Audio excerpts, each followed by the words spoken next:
Yeah, mga master, unang hagis sa butiki agad. Grabe. Si Kalatagon noob yun, no? Nagsasabiki siya. Ako unang hagis, ito agad, GT din. Giant tiki agad. So, nag-ninja moves kami din sa ipinagbabawal na spot, mga master. Yan, ultralight setup tayo, mga master. Galing sa RNC, Lion Babe and Tackle na Imperator. Yan, oh, nakakanaw, oh. Dami, ah.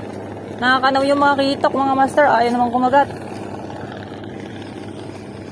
Di pa lang nila nakikita siguro yung lure natin, mga master. Bakit? Yun! Fish on, mga master. Ay, nakabitaw! Ay, putik. Kala ko kayo nakabitaw eh. Woohoo! Okay. Nakaisa na tayo. Lalakitok na dilaw. Pulang mata. Yun, mga master. Iba naman yan. Unang isda, mga master. Pangalawa na pala. Yan.